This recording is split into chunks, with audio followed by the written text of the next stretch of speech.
Hi, I'm Lisa Capalla. Welcome to Where's Wilmington. Today I have the pleasure of sharing some new news about what's going on in government for Wilmington. And we have Congressman John Tierney with us today. Nice to have you here. Nice to have you. Good Lisa, to see you again. It's been a while. It has been a little while since we've had the chance to be on your show. Yes. So tell me a little bit, first of all, for the folks who may not know you, which if you live in Wilmington would be hard to do, how you got into politics and a little bit about your background. Well, in my household, when you grew up, it was all about public service and being aware of what was going on in local government and national government. So you sort of get ingrained in the family and in our educational process as well. But I had an uncle who was a ward counselor in Peabody, Massachusetts, and the poorest ward there. And I used to watch the way he would serve his constituents and always fight for them.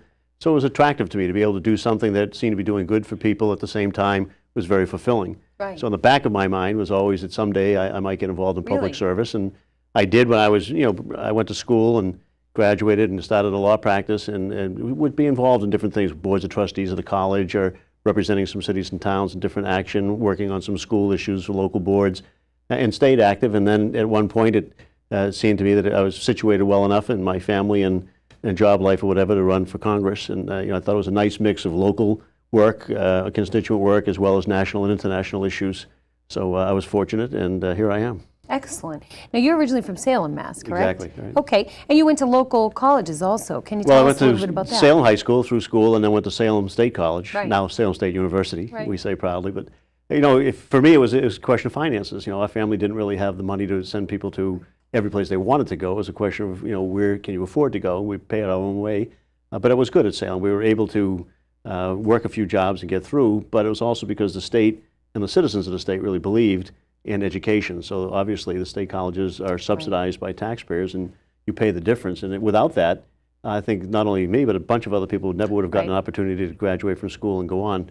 With that, I was able to work a few more jobs and pay for the law school end of that and go off. So I'm a big proponent of public education at all levels, including higher education. And do you feel that your family situation, what you were just talking about, helps you to really look at the big picture with the little guy? Oh, I think so. I mean, look, we're all little guys the way that it plays out today, and the economy's bad, but there are a lot of analogies you can draw. Most people are struggling to put their kids through school of any nature. Right. If they're fortunate enough to be able to put them into a very expensive school, then that's great.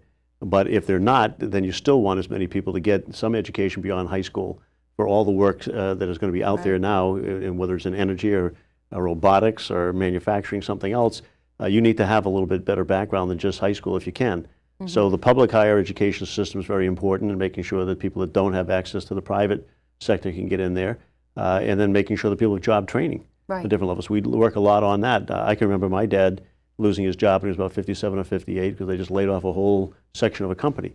Right. He was not well at the time. He had cancer. So, I sort of get the idea of what's going on in a lot of people's lives right now and know how devastating it is to lose your identity, to lose your job, and be of an age where they might be looking for somebody younger on that. So we do a lot of work right now in this economy trying to make sure that we get jobs here and that people have whatever skills or education they can to transition into a job that might be a little different from the one they had before. Mm-hmm. I think that's critical. I think it's, no matter what the economy is, it's always critical, but particularly in difficult times. And that's an issue that doesn't go away. Education, job training, trying to attract jobs in, get small businesses to be able to function and grow. Those are things we constantly work at. Right. What's it like to run for Congress? We see a lot of movies. They show what it's like. You need a lot of money. I can assure you of that. You're all in rooms waiting for the moment where you can give your speech and all of that stuff. What's it really like? Well, it's 650,000 people in 36 cities and towns, but they're all cities and towns, so they're really discrete areas where you get to know people and you work. And it's just an extension, I think, really of being in office. We're always out visiting businesses, visiting hospitals and schools and families, going to events and things of that nature, listening to how we can be helpful to people. So once you're in, it's an extension of your job and working it and making sure that you are there and accessible to people and showing that you have a connection and that you're working on the issues that are important to them. That takes a lot of coordination in an election year, of course. You've got to get the campaign staff on board. You have to raise the money, and you have to be able to get your message and your name out there so that people make a connection with that. So how many years have you been a congressman?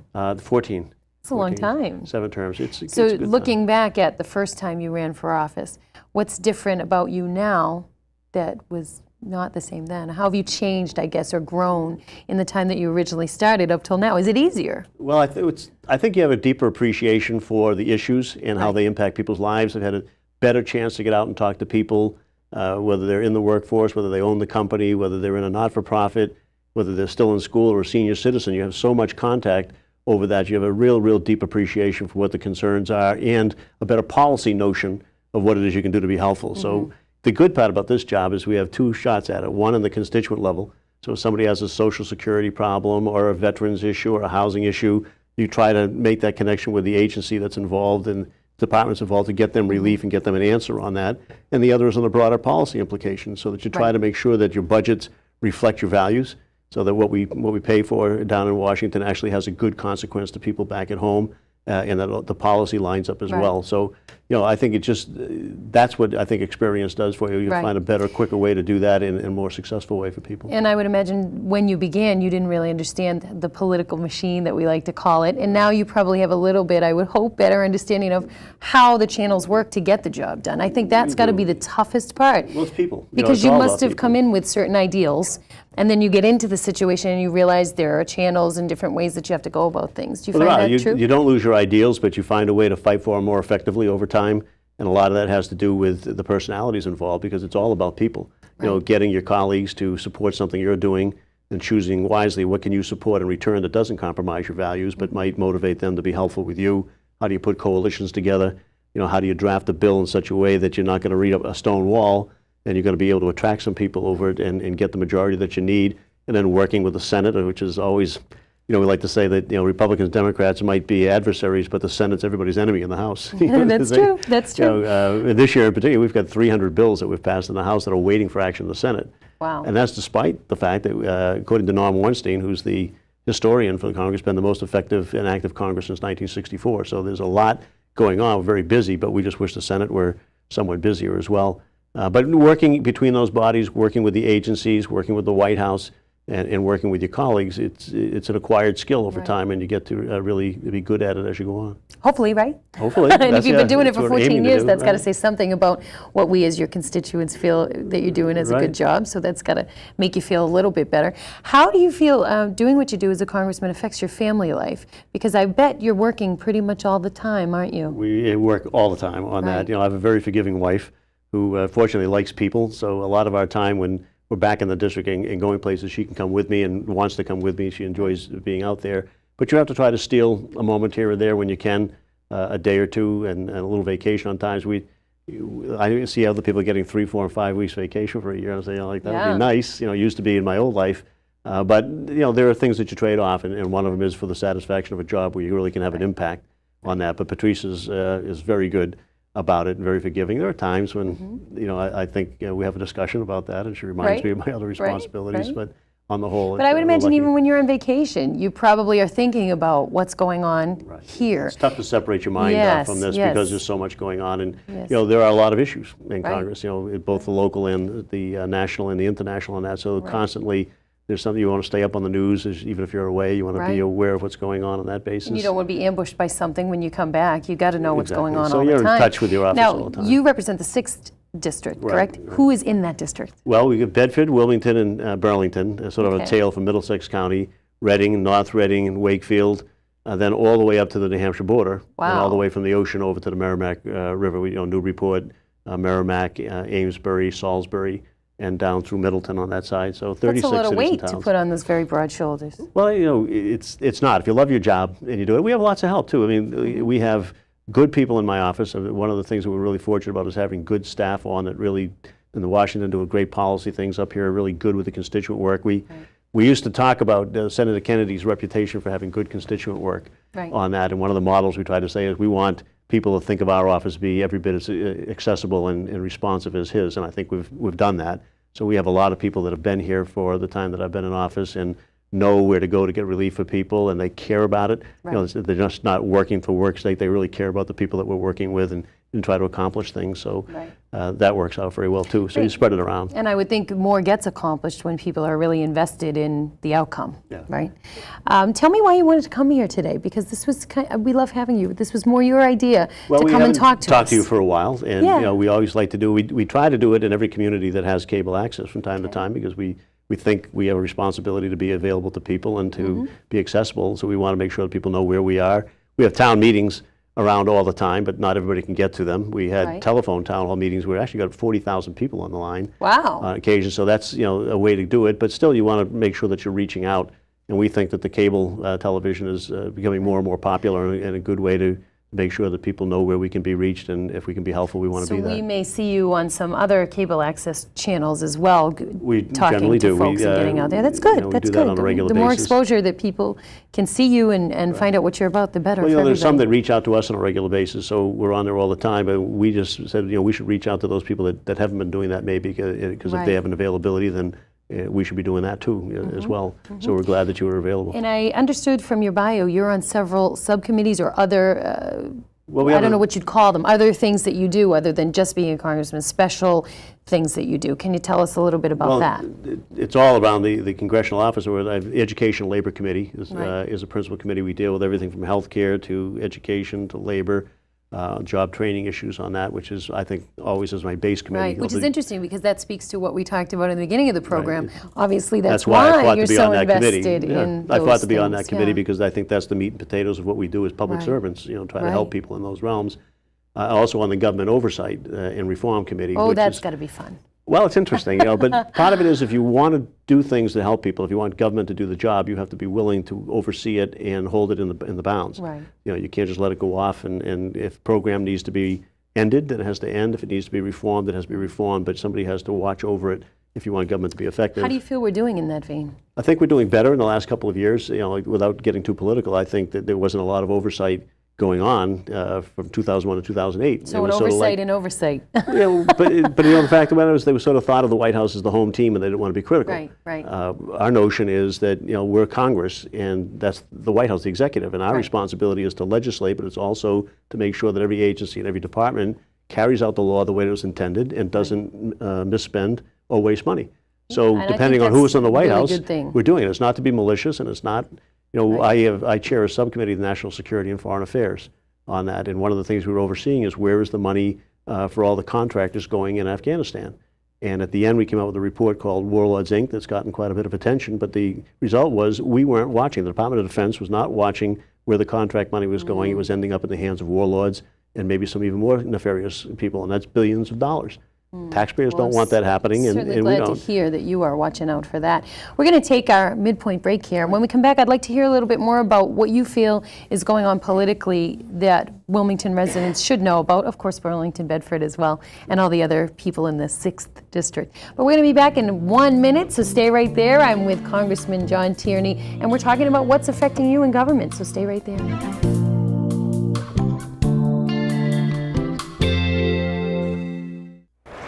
May I have your attention, please? Would the owner of the spare tire, slightly hairy, with a little brown mole to the left of the belly button, it's an innie. Please report to the press box and retrieve your appendage. Oh, they must have lost this parking further away from the stadium and walking in. Yeah. Okay, we're back to the action.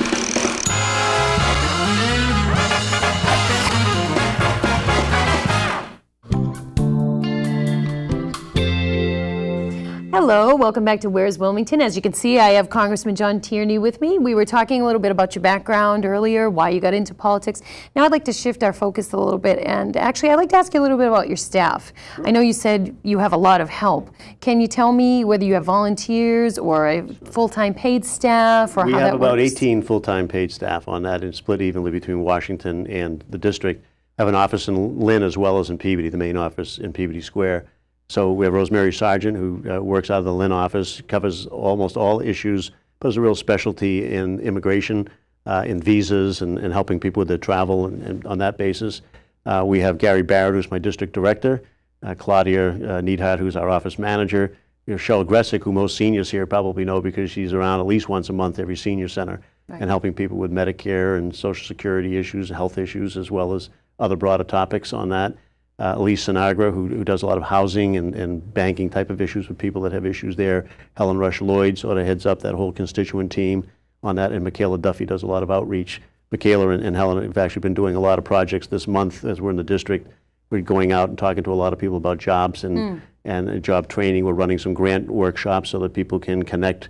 The next one, I think, is later in the month of August, and We'll have people going over to Salem State, meeting with the housing and human services and the health people, to try to make sure they know what grants are available. It sounds like you have your own mini cabinet almost. Well, you have right. folks that have people that expertise have in every area that you need. But they'll go across all the That's areas good. as well and fill in on that. Right. And then in Washington, we have people dealing with policy, obviously. Betsy Arnold, my chief of staff.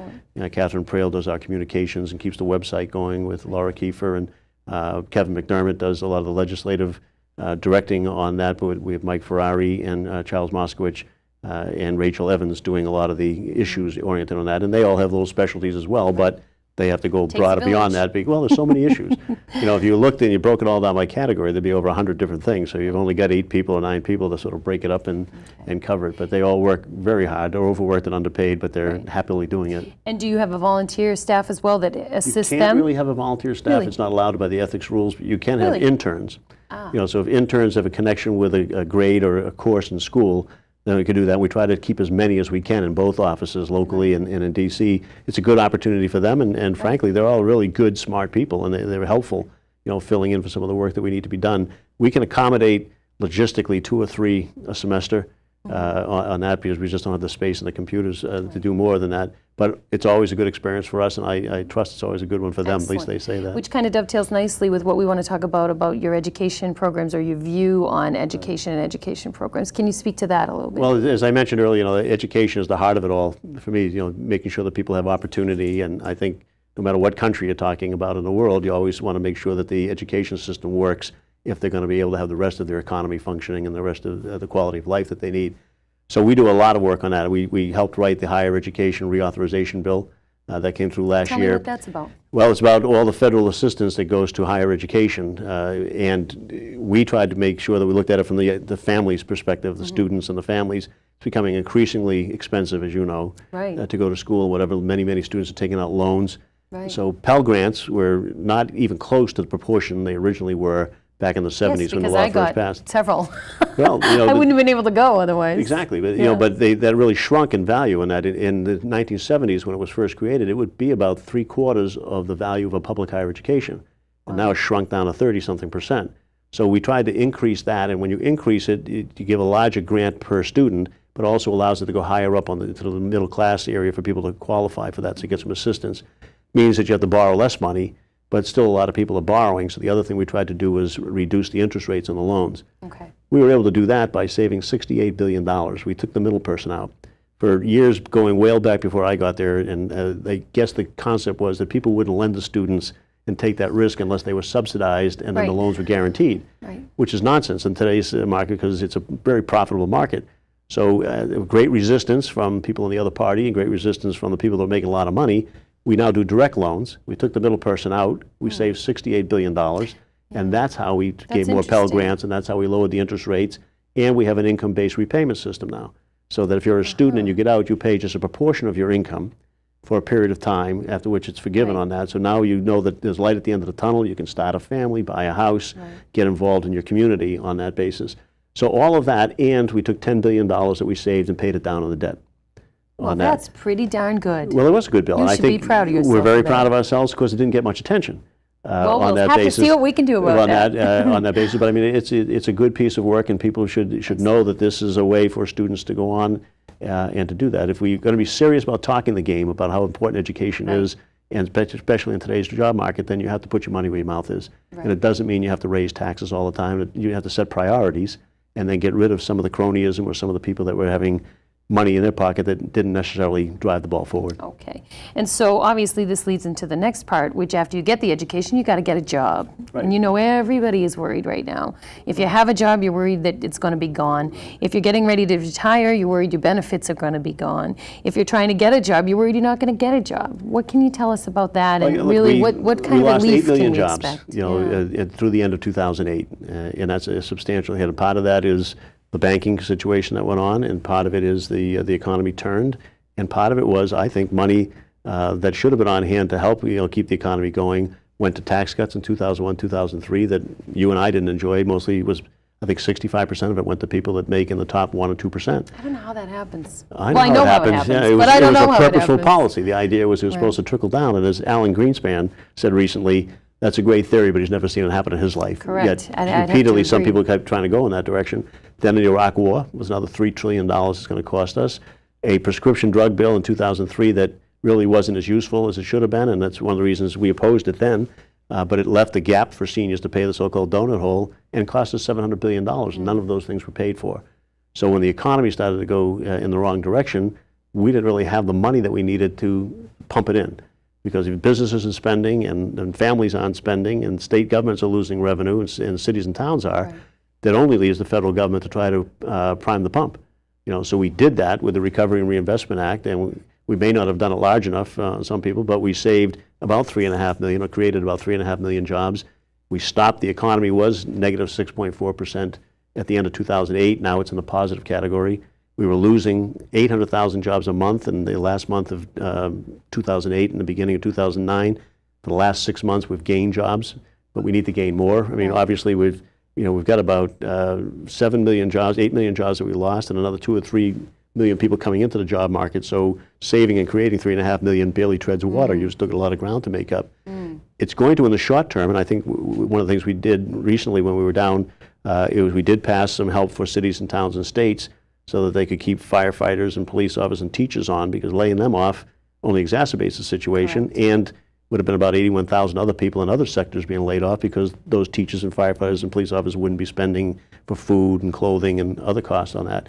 So, it's an idea of, the federal government having to step up in the short term.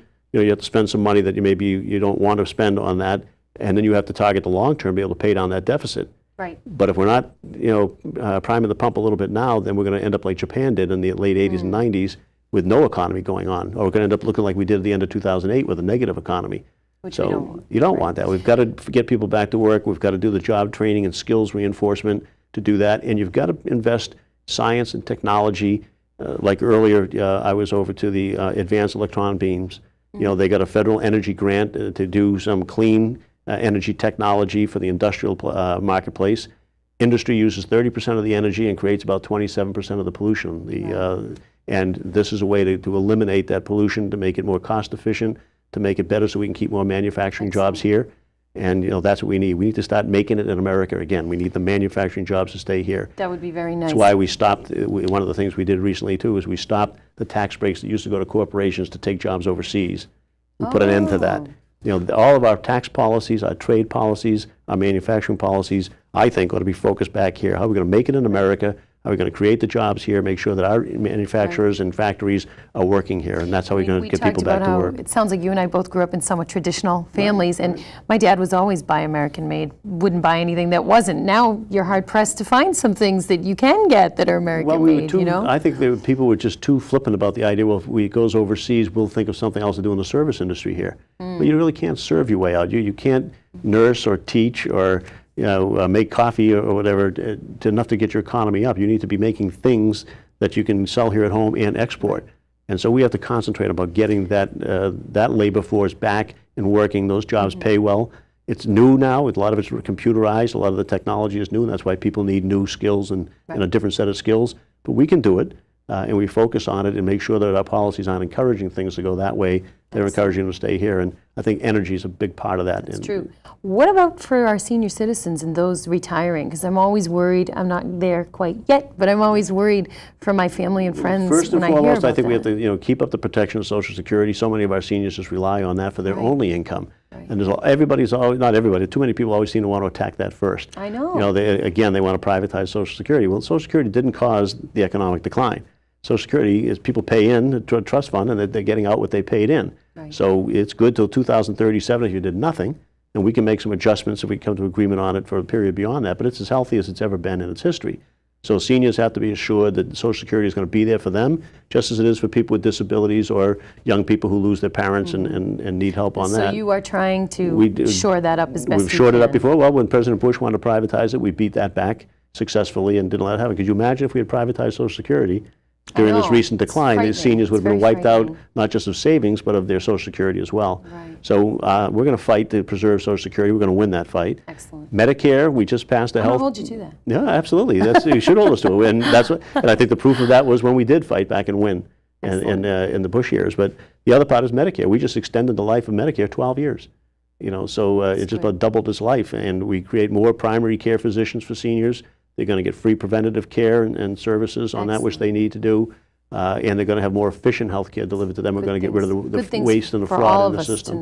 So I think those seniors, we'll be going around through the month of August, meeting with a number of different groups of seniors. Some of the senior service groups have put together a little forum where we'll listen and we'll be able to share with them Social Security, Medicare, healthcare issues on that. And if we want to see you in the flesh, we can look on your website to do that? It's www.tierney.house.gov. Excellent. On and so that, that'll and tell us tell wherever you all the you things are are, wherever and the what's going schedule on. is and what's happening. And Excellent. people can also communicate to us that way by email or get the phone numbers and just call us in. Great. What would you like people to know while you're here, your last minute with me? Anything final you'd like to tell us while you have us here? Just that, you know, the government is about service, so people should never hesitate to call. If it's not a federal issue and you call the office, we don't drop you off. We'll hook you up with either local or state people that can be of assistance to you, then we'll follow up on that. We always have a good communication, about 2,000 letters and emails a week, so we're always anxious to hear what people have to say. But they should know that we're working on the jobs issue, working on the economy, and working on education, you know, like all the time, because as I say, that's the reason I got into this, and that's the reason we keep working so hard on it. Well, I am very glad to hear you doing what you're doing, and I'm glad that it's all working so nicely. And we'll just have to have you keep pressing forward. Pleasure to so be John on your Tierney, show. thanks for Thank being you. here. All right, just reminding you that you've been watching Where's Wilmington? I'm Lisa Capala, and the next time someone asks you, where's Wilmington? You tell them right here and right here on WCTV. Thanks so much for watching.